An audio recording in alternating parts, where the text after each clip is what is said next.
נסביר בניין, נסביר מפעלים. רגע, נסביר טוב. מי עוד? לא, לפני אנחנו הולכים, יש מלט. מה יש עלינו? אוקיי? אני חושבת שבא, חתימה שזה אין משהו גמרתי.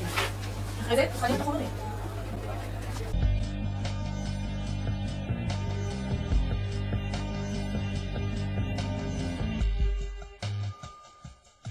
ברמלה, ואני מזמין אתכם להצטרף אל...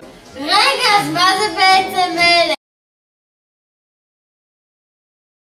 אהלן, אני דוקטור אריק הנדל, אני מנהל את המעבדה המרכזית של חברת נשר, וברוכים הבאים לנשר. מהם החומרים המרכזיים המרכיבים את המלט? החומרים העיקריים שמרכיבים את האבקה האפורה שנקראת צמנט או בטעות מלט הם חרסית ואבן גיר. כ-80% אבן גיר וכ-20% חרסית.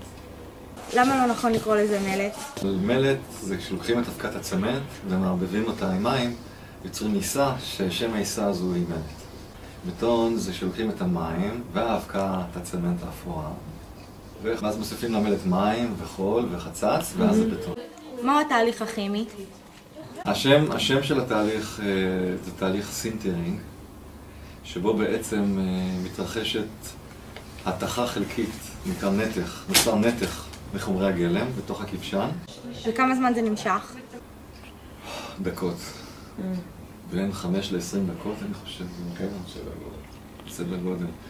בשלב הזה בעצם הקלציום והסיליקון והאלומיניום וגם המגנזיום מגיבים אחד עם השני כדי לייצר את המינרלים שמהם בעצם עשוי הצמנט או הקלינקר של הראשון.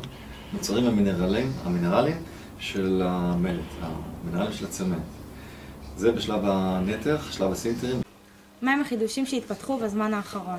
יש כל הזמן חומרים כימיים, כימיקליים, שמתחדשים ומתעדכנים והופכים להיות יותר יעילים ויותר מתוחכמים, שניתן לשלב אותם בתהליכי הייצור, על ידי כך גם לייעל אותם וגם לשפר את איכות המוצרים.